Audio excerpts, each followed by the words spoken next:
할렐루야. 네, 오늘도 수예배 나오신 사랑하는 성도님들을 주님의 이름으로 축복하고 환영합니다. 우리 좌우 옆에 분과 함께 메리 크리스마스 인사하실까요? 메리 크리스마스. 네, 메리 크리스마스. 네, 내일은 또 성탄절입니다. 네, 성탄 축하 예배가 있고요. 저희 아들이 내일은 눈꼽아 기다리고 있습니다. 네, 오늘 산타를 미리 만나고 왔는데 내일 또 올 거라 기대하는 마음으로 네, 선물이 어딨냐고 자꾸 묻는 가운데 없다고 말 잘 들어야 준다고. 네, 지금 6살인데 지금 그때가 제일 좋은 것 같습니다. 그냥 매일매일 행복합니다. 아들을 볼 때마다 내가 하나님 앞에 저렇게 살아야 되는데 네, 세상 근심 걱정 주님께 맡긴다라고 고백하지만 어느 순간 매일매일 삶이 버겁게 느껴지는 하루하루인 것 같습니다. 또 눈 한번 감았다 떠보실까요? 네, 2025년이 이제 며칠 남지 않았습니다. 이렇게 시간이 빠를 줄 몰랐습니다. 네, 인천중앙교회 부임해서 진짜 얼마 안 된 것 같은데 네, 벌써 2025년이 끝나가고 있는 수요일, 마지막 수요 예배입니다. 네, 다음 주는 수요 예배가 없습니다. 송구 영신 예배가 있고요. 수요 예배는 없습니다. 올 한 해 또 마지막 수요 예배인데요. 오늘은 정직과 공정의 신앙이라는 제목으로 성탄절을 앞두고 저희들 신명기 말씀 함께 나누도록 하겠습니다. 이스라엘을 한번 떠올려 보시면 이스라엘이 솔로몬이 죽고 난 이후에 남과 북으로 나누어졌습니다. 당시 남과 북 했을 때 어디가 더 힘이 강했을 것 같이 느껴지십니까? 왠지 예루살렘에 있는 남쪽이 힘이 강할 것처럼 저는 어렸을 때 성경을 읽다 그렇게 느꼈는데, 힘을 잘 보면 10개 지파가 위쪽으로 올라갔고요. 그다음 하나는 희미한 2개 지파가 남유다를 차지하고 있었습니다. 벌써 10대 2라는 큰 힘의 차이가 있었죠. 인구도 5배나 북쪽이 많았습니다. 근데 북쪽이 아무리 크고 힘이 강했어도 북이스라엘은 하나님께 전혀 가치가 없었던 나라였습니다. 그 이유는 그들이 하나님의 신앙을 버리고 세상을 따라갔기 때문입니다. 그 결과 남유다보다도 먼저 아수르의 공격에 멸망당하게 됩니다. 또 아이러니하게도 남쪽 유다도 망한 북쪽 이스라엘길을 계속 쫓아 따라가다 결국 바벨론에 의해서 멸망되어지게 됩니다. 우리가 하나님 앞에서 살기 위해 할 수 있는 것이 2가지가 있는데요. 이것을 꼭 하면서 살아야 됩니다. 첫 번째는 기도에 목숨 거는 것이 필요합니다. 하나님께서는 아무리 약한 자라 하더라도 하나님 앞에 고개를 숙이고 자신을 낮추는 모습으로 나아갈 때 그 사람이 살아있는 동안 심판을 내리시지 않습니다. 그 대표적인 예가 북쪽의 아하방이었습니다. 아하방은 이스라엘의 각각 모든 악한 바알의 종교들을 끌어들였던 아주 악한 왕이었습니다. 그래서 바알을 섬기지 않고 하나님을 섬기는 자들을 죽였고요. 심지어는 자기 밭을 위해서, 자기가 그 밭을 뺏기 위해서 거짓 증인들을 세워 나봇이라는 사람의 포도원도 빼앗아 그를 돌로 쳐 죽이게 됩니다. 그래서 하나님께서는 선지자 엘리야를 보내셔서 재앙의 메시지를 전하자 이 말을 듣고 아합이 잠깐 마음이 가난해졌다라는 표현이 나옵니다. 그래서 옷을 찢은 옷으로 입고 천천히 하나님 앞에 나아갔다고 합니다. 하나님께서는 이런 아합 왕의 모습을 보시고 재앙을 내리지 않겠다라고 말씀하셨습니다. 하나님은 이토록 자비로우신 분입니다. 기도할 때, 하나님 앞에 기도에 목숨을 걸 때 하나님은 그를 용서해 주시는 사건들을 보게 됩니다.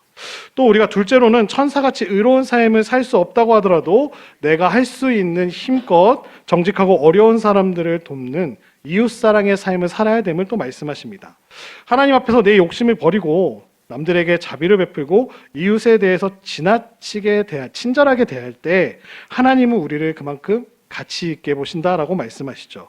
우리가 다른 사람의 성공을 부러워하거나 어찌 보면 그 성공을 따르기보다 각자 아름다운 신앙을 되찾고 하나님이 기뻐하시는 일에 힘써 나아갈 때 하나님은 우리를 지켜주심을 저희들이 체험을 통해서, 말씀을 통해서 배우게 됩니다. 오늘 본문 말씀은 우리에게 대단히 중요한 신앙의 원리를 가르쳐주는 말씀은 아닙니다.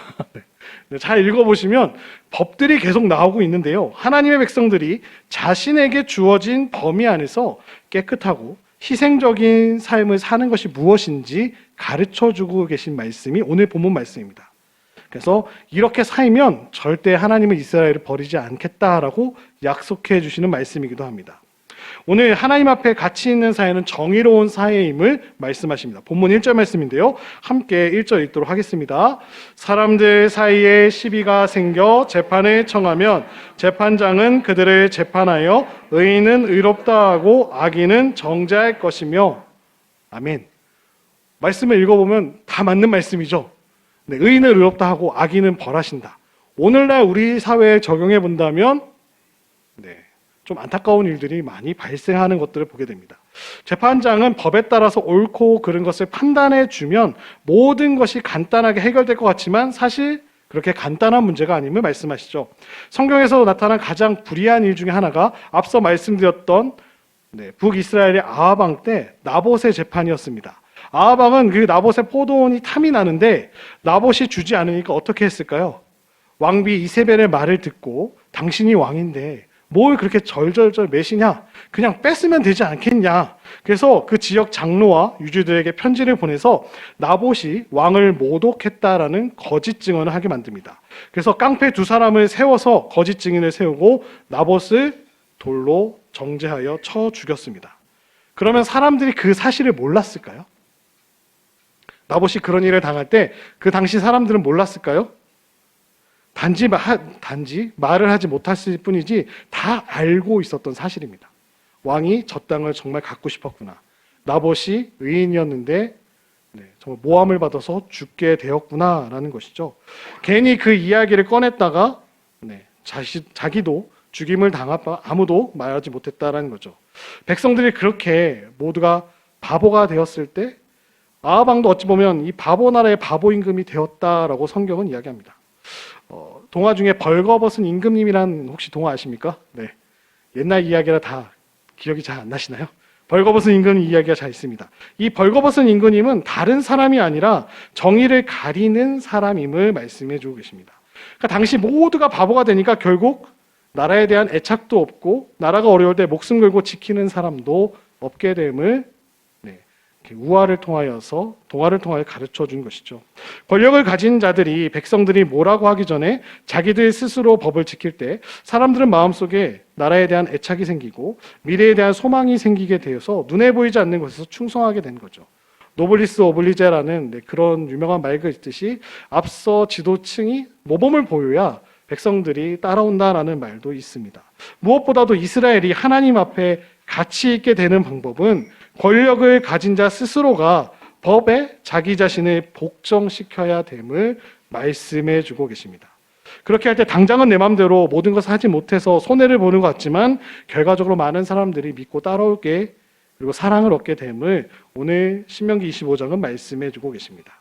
그래서 누군가는 옳다 하고 틀린 것은 틀린다고 말할 때 하나님의 공의가 세워짐을 오늘 1절부터 오늘 25장은 저희들에게 가르쳐 주고 계십니다. 이렇게 살기 위해서는 우리의 작은 부분에서부터 정의와 공의를 지키는 것이 훈련되어야 됨을 말씀하고 계십니다. 내가 아무리 좋아하는 사람의 말이라도 틀린 것은 틀렸다라고 이야기할 수 있어야 되고요. 내가 아무리 싫어하는 사람이 하는 말이라도 옳은 것은 옳다라고 해줘야 아름답고 정의로운 사회가 됨을 가르쳐 주고 계십니다. 우리가 하나님 앞에 가치 있는 사람이 되려고 하면 또 말씀은 말씀하시죠. 너무 냉정하거나 몰인정해서는 안 됨을 또 말씀하십니다. 물론 하나님께서는 우리가 가진 모든 것을 불살라 다른 사람에게 다 주라고 말씀하시진 않습니다. 근데 우리가 매일의 삶 속에서 비록 적은 부분이라 할지라도 다른 사람이나 또 동물이나 남의 타인에 대해서 따뜻한 마음을 가져야 함을 오늘 4절에서 이야기하시는데요. 4절을 함께 읽도록 하겠습니다. 곡식 떠는 소에게 망을 씌우지 말지니라. 갑자기 3절까지 공의에 대해 이야기하시다가 4절에 곡식 떠는 소에게 망을 씌우지 말라라는 뜬금없는 명령이 나오고 있습니다. 하나님께서는 우리가 먼 곳에 있는 사람을 구제하거나 도와주기 이전에 자기 집에 있는 소에게 먼저 자비로워야 됨을 말씀해 주고 계십니다. 곡식을 추수할 때 당시 이제 고대 농경 사회에서 소는 굉장히 중요한 역할이었습니다. 곡식을 터는 소가 일을 하면서 자꾸 입으로 곡식을 주워 먹을 때 주인으로서는 그 소가 일하면서 먹는 것이 너무나 아깝다라는 것이죠. 그래서 소 입에 망을 씌워서 먹지 못하게 하는 일이 자주 일어났습니다.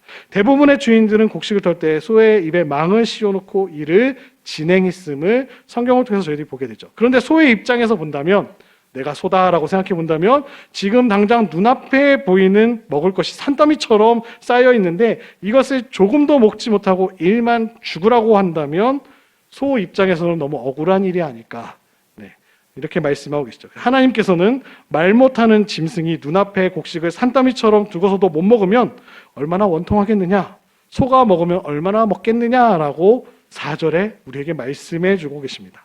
그래서 출소하는 소의 입에 망을 씌우지 못하게 하셔서 마음대로 먹게 해주셨습니다. 1년 중에 이때 한 번만큼이라도 실컷 소가 먹을 수 있게 해주라 라고 말씀하시죠. 어찌 보면 하나님께서는 우리가 사람도 아닌 동물인 소에게도 주시는 축복임을 4절에서 말씀하시죠. 5절 말씀에서는 또 새로운 이야기가 등장하고 있습니다. 5절 말씀을 함께 읽어볼까요? 형제들이 함께 사는데 그중 하나가 죽고 아들이 없거든 그 죽은 자의 아내는 나가서 타인에게 시집가지 말 것이요 그의 남편의 형제가 그에게로 들어가서 그를 맞이하여 아내로 삼아 그의 남편의 형제된 의무를 그에게 다 행할 것이요. 아멘. 5절에서는 하나님께서는 형제 중에서 자식이 없는 과부를 동생이 도와줄 것을 명령하고 계십니다. 가까운 형제나 친족이 당사자 대신 끝까지 복수를 해주는 고엘이라는 제도가 당시 시대에 있었습니다. 그러나 하나님께서는 그런 피해 복수를 할 것이 아니라 사랑의 복수를 행할 것을 명령하셨죠. 형사 취수 제도를 인정하셨는데요. 이 고엘이나 형사 취수 제도에서 기본적으로 하나님께서 신앙적으로 그 이스라엘 백성들이 따르게 하셨다라는 거죠. 굳이 오늘날로 말하자면 제사 제도를 우리 기독교에서 추도 예배로 드리니까 얼마나 좋습니까? 제사 음식 준비 안 하셔도 되고요. 함께 모여서 고인을 기억하며 함께 예배로 나아가는 또 추도 예배로 드리는 좋은 또 예식이 있습니다. 마찬가지로 고대에 형이 죽으면 동생이 복수하거나 혹은 상속을 위해서 동생이 형수와 결혼했던 것을 신앙적으로 해석해서 이스라엘 백성들에게 받아들이게 하신 말씀입니다. 형수가 자식이 없어서 과부가 되면 이스라엘 땅에서는 땅을 차지할 수가 없었습니다. 이름을 남길 수 없었고 분배를 받을 수 없었기 때문에 땅을 상속받으려면 땅은 남자가 있어야만 받을 수 있었습니다. 그래서 동생이 형수와 일시적으로 결혼 생활을 해서 아들을 낳아주고 다른 사람의 명의로 넘어간 땅을 또 찾아서 형수에게 농사를 지을 수 있도록 돕는 일이었습니다. 이러한 풍습은 오늘을 살아가는 저희들의 뿐만 아니라 올바른 결혼 생활은 분명히 아닙니다. 본문 말씀을 보면 죽은 자의 동생에서 형의 자손을 만들어주기를 원하지 않는 자는 얼굴에 침을 뱉고 신발을 벗기고 그 집을 신발 벗어진 자의 집이라 라고 부르게 하셨습니다. 이런 이야기가 나온 게 어디 나올까요? 룻기에 나옵니다. 룻기가 보아스가 그에게 이 형사 치수제로 룻을 취하기 전에 앞선 자가 있었죠. 그 사람을 찾아가서 신발 벗는 행위를 하게 합니다. 그 사람이 취하지 않겠다고 해서 이제 보아스가 룻을 아내로 맞이한 일도 저희들이 살펴볼 수 있습니다.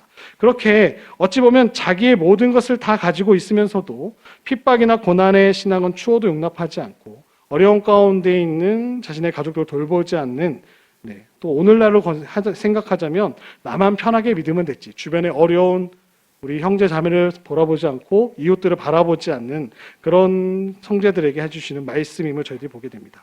예를 들어서 어떤 사람이 멋진 옷을 입고 있는데 신발을 신지 않고 있다고 생각해 보십시오. 그 사람이 멋있는 옷은 아무런 소용이 없습니다.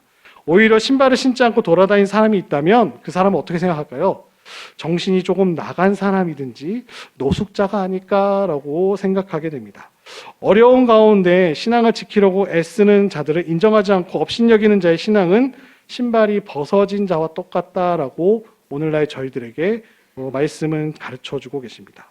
우리가 살고 있는 우리 사회가 이스라엘의 형사 취수제도를 받아들일 수는 없지만 또 할 수만 있다면 자매들이 믿는 형제들과 결혼하는 것이 옳지만 그럼에도 어려운 가운데 믿음을 지키려고 애쓰는 자들을 우리가 무시하거나 업신여기지 않고 마음으로 축복하고 그들을 소중히 여기고 도와줘야 됨을 간접적으로나마 말씀을 통해 배우게 하십니다. 이 말씀이 지나고 나서 후반부에 나오는 세 가지가 나오는데요. 첫 번째로는 이스라엘 여인들이 남자들이 싸움에 끼어들어서는 안 된다는 이야기와 또 상거래할 때 서로 거래할 때 거짓된 방법을 쓰지 말라는 말씀과 마지막으로 아말렉을 용서하지 말라는 내용이 마지막으로 나오고 있습니다. 오늘 11절과 12절 본문 말씀 함께 읽어볼까요? 두 사람이 서로 싸울 때 한 사람의 아내가 그 치는 자의 손에서 그의 남편을 구하려 하여 가까이 가서 손을 벌려 그 사람의 음낭을 잡거든 너는 그 여인의 손을 찍어버릴 것이고 내 눈이 그를 불쌍히 여기지 말지니라.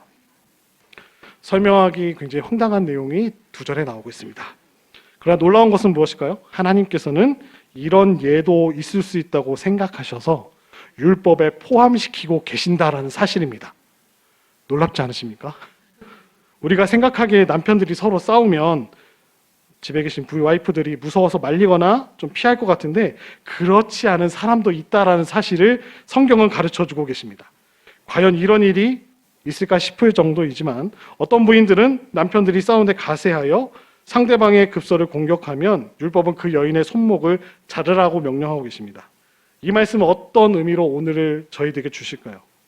일반적으로 아내들은 남편들이 싸우는 것을 본다면 말리거나 피해야 하는데 한 이스라엘 여자가 그 싸움판에 뛰어들어서 남자의 급소를 공격하는 것은 이스라엘 여자로서 상상할 수 없는 일이다라고 가르쳐주고 계십니다. 이 세상의 모든 것이 변하더라도 여인들의 신앙을 지키면 세상은 다시 희망이 있음을 말씀하시는 것이죠. 이 말씀하시는 것은 그 여인들이 이런 일이 안 된다라는 것이죠. 이스라엘 여인들이 무서울 정도로 인내심으로 신앙을 지키고 유대인으로 인정받는 것 중에 하나가 아버지가 유대인이면 유대인 인정받는 것이 아니라 아버지가 국적에 상관없이 어머니가 유대인이면 유대인으로 인정해 줍니다. 이스라엘 여인들의 손을 귀한 데 사용해야지 이런 누구를 공격하거나 남을 핥히거나 다른 사람의 급소를 공격하는 일에 사용되면 안 된다라는 사실을 말씀을 통해서 반면교사로 삼게 해주십니다. 하나님께서는 이스라엘이 싸워서 이기는 것보다 훨씬 가치 있는 사람으로 보셨다라는 것이죠. 이 말씀 우리에게 정리해 본다면 우리는 다른 사람을 이기는 사람이 아니고 하나님의 축복이 오게 하는 사람이다 우리에게 말하고 계시는 하나님의 말씀인 줄로 믿습니다. 우리는 남들과 나가서 싸우는 사람이 아니라 우리는 축복의 통로가 되어 하나님의 사랑을 전하고 하나님의 은혜를 끼치는 자가 되어야 함을 오늘 말씀해 주고 계십니다. 그래서 더 나아가서 하나님께서 이스라엘 백성들이 장사할 때 저울추를 2가지 사용하지 못하게 하십니다. 본문 13절과 14절 말씀인데요. 함께 읽겠습니다. 너는 내 주머니에 2 종류의 저울추 곧 큰 것과 작은 것을 넣지 말 것이며 내 집에 2 종류의 대 곧 큰 것과 작은 것을 두지 말 것이요. 이스라엘 사람들이 언제나 깨끗한 양심을 지켜야 함을 말씀하시죠. 저울추를 준비하면서 느꼈던 게 우리 인천에 어떤 포구가 하나 있는데 추를 속이는 사건 때문에 사람들이 지금 거기를 가지 않습니다. 소래포구죠. 안 갑니다. 주말에 가도 사람이 없고요. 장사가 너무 힘들다라고 해서 상인들이 모여서 이렇게 우리가 다시금 정화하겠다, 깨끗하게 팔겠다, 정직하게 팔겠다, 막 절도 하고 이렇게 막 많은 사람들 앞에서 공약을 맺었는데 일주일 지나고 어떤 유튜버가 가서 촬영을 했더니 여전히 똑같이 행동을 하고 있었습니다. 그랬더니 그 상인들의 반응은 절대 촬영 금지, 시장 내 촬영 금지, 유튜버 출입 금지. 그렇게 했다라는 거죠. 사람들이 점점 떠나게 되죠. 서울의 광장시장이라는 것도 뉴스에서 많이 들으셨을 것입니다. 외국인들이 와서 주문한 것보다 더 주는 척하면서 돈을 더 받았다라는 것이죠. 덤이 아니라 시키지도 않은 음식을 내어주고 돈을 받았다라는 것을 보게 됩니다. 이렇게 양심을 속이는 자들이 예전과 오늘 동일하게 많다는 거죠. 이 말씀은 왜 이렇게 하셨느냐? 왜 이런 일이 계속 일어났느냐 생각하게 하십니다. 정상적으로 하면 장사가 안 된다라는 것이죠.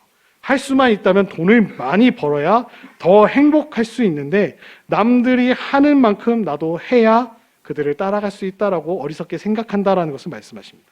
그러나 오늘을 살아가는 저희들에게는 말씀하시죠. 하나님의 백성들은 돈 버는 것보다 더 중요한 것이 자기 양심을 지키는 것이다 라고 말씀해 주고 계십니다. 대부분의 사람들이 양심이 얼마나 귀한 것인지 모르고 오늘날을 살아가고 있습니다.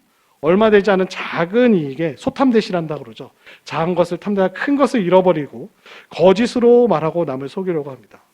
캄보디아에 얼마나 많은 조직들이 있어서 전 세계 언어로 다 각각 나라마다 조직이 있고 최근에 어디 탐사 보도에서 젊은 친구들이 왜 이렇게 그 조직에 빠지게 됐나 자신의 통장을 팔아가면서 왜 그 조직에 헌신하게 됐나.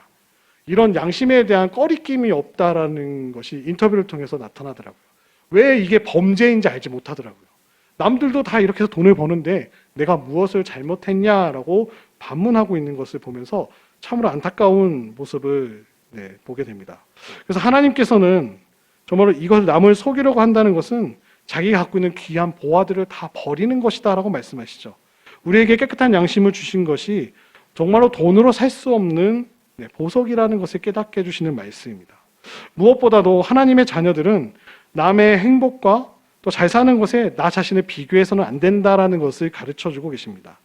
우리가 자기 나름대로 아름다운 삶을 살고 있고 또 하나님의 복 주심을 인정하고 또 하나님께서 다른 사람을 인정하면서 내가 좀 더디더라도 정직하고 성실함으로 나아가야 됨을 말씀하고 계시죠. 이 귀한 것들을 지킬 때 하나님의 축복의 자녀가 될 수 있음을 저희들에게 가르쳐주고 계십니다.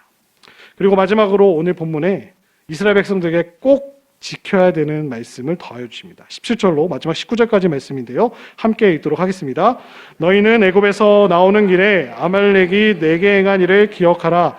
곧 그들이 너를 길에서 만나 내가 피곤할 때 내 뒤에 떨어진 약한 자들을 쳤고 하나님을 두려워하지 아니하였느니라. 그러므로 내 하나님 여호와께서 내게 기업으로 주어 차지하게 하시는 땅에서 내 하나님 여호와께서 사막에 있는 모든 적군으로부터 내게 안식을 주실 때 너는 천하에서 아말렉에 대한 기억을 지워버리라. 너는 잊지 말지니라. 아멘. 아말렉을 완전히 진멸해야 되는 이유는 그들이 하나님을 두려워하지 않고 악을 행하였기 때문이라고 말씀하고 계십니다. 이스라엘이 피곤에 지쳐 있었을 때, 출애굽하고 피곤에 지쳐 있었을 때 쓱 뒤에서 나타나가지고 약한 자들을 집중적으로 공격했던 지파가 아말렉이었다라고 말씀하시죠. 하나님이 용서하지 않으시는 죄는 의도적으로 행하는 악행입니다. 성령 해방죄도, 신약에 나온 성령 해방죄도 용서받지 못하는 죄악 중에 하나죠. 의도적으로 하나님의 은혜와 사랑을 거부하는 악행이라고 볼 수 있습니다. 우리는 이미 하나님을 알고 놀라운 애도 경험한 사람들입니다. 그런데도 여전히 의도적으로 그 은혜와 상관없이 내 의지대로 살려고 한다면 의인의 길을 걷는 것이 아니라 하나님이 기뻐하시지 않는 악인의 길을 걷게 됨을 말씀해 주고 계십니다. 하나님은 이스라엘이 가나안 땅의 정복을 끝내고 안식하게 될 때 아말렉을 진멸하라고 명령하고 계십니다. 어떻게 보면 이것은 그냥 가나안 정복의 완수와 또 안식 이후에 여전히 쌓여야 할 악이 있음을 그 백성들에게 말씀해 주시는 내용인데요. 우리의 신앙도 영적 전쟁의 끝이 없음을 동일하게 말씀해 주고 계십니다. 이 공고한 싸움은 표대를 향한 우리의 삶은 우리가 생을 마칠 때 마지막 순간까지 계속되어야 함을 가르쳐 주고 계십니다. 우리가 현실에 만족하면서 안식하고 평안과 소산물에 만족할 때 하나님의 명령을 잊어버리고 그냥 여기가 좋사오니 하고 가만히 있을 때 아말렉 군대는 우리의 땅을 침범하게 됨을 영적인 전쟁이 있음을 말씀해 주고 계십니다. 하나님께서 저희들에게 요구하시는 삶이 오늘 있습니다. 정직하고 올바른 삶입니다. 생각하는 것, 행동하는 것, 기억하는 것까지 하나님의 뜻을 따라 정직하고 온전하게 행해야 될 줄로 믿습니다. 가족 일이라고 해서 경제적인 이익 때문에 또 삶이 평안하고 만족스러워서 그냥 안주하려는 마음에 하나님이 바라고 기대하시는 온전함을 버려서는, 그것을 잃어버려서는 안 됨을 오늘 저희들에게 본문 25장은 경고해 주고 계십니다. 정직과 공의 그리고 공정한 삶은 결코 쉽지 않습니다.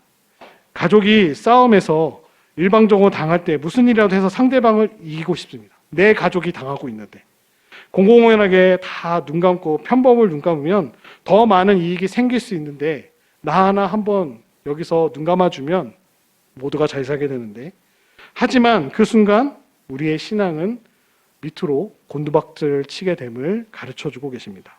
환난과 시련과 탐욕이 우리를 강하게 끌어당기는 순간을 꼭 기억하시는 사랑하는 성도들 되시기를 축복합니다. 그때야말로 내가 하나님의 사람임을 온전하게 드러내야 하는 때가 되는 줄로 믿습니다. 하나님이 기뻐하시는 그 삶을 매일매일 오늘도 살아내시는 사랑하는 성도들 되시기를 주님의 이름으로 축복합니다. 내일은 성탄절입니다. 예수님이 이 땅 가운데 가장 약한 모습인 아기 예수로 이 땅 가운데 오셔서 우리의 모든 인류의 죄를 대속하시기 위해 하나님은 하나밖에 없는 그 아들을 이 땅 가운데 보내셨습니다. 그 사랑에 힘입어서 내가 그렇게 사랑받는 존재임을 꼭 기억하시고 매일매일 삶 속에서 주님의 사랑을 전하며 주님과 함께 동행하시는 그 은혜를 누리시는 우리 사랑하는 우리 인천중학교의 모든 성도님들 되시기를 주님의 이름으로 축복합니다. 기도하시겠습니다. 참 좋으신 하나님 아버지 감사합니다. 정직하고 올바른 삶을 저에게 살라고 명령하셨듯 매일매일 삶 속에서 하나님의 공의를 행하며 하나님의 사랑을 전하며 나아가는 저희 모두가 될 수 있도록 은혜 더하여 주옵소서. 환난과 시력과 탐욕이 우리를 덮치려 할 때 그것에 넘어지는 자들이 아니라 하나님의 사랑을 온전하게 드러내며 주의 말씀을 붙들고 더욱더 기도하며 말씀 가운데 붙들린 바 되어 매일매일 승리하는 모두가 될 수 있도록 은혜 더하여 주시옵소서. 감사드리며 예수님의 이름으로 기도드립니다. 아멘.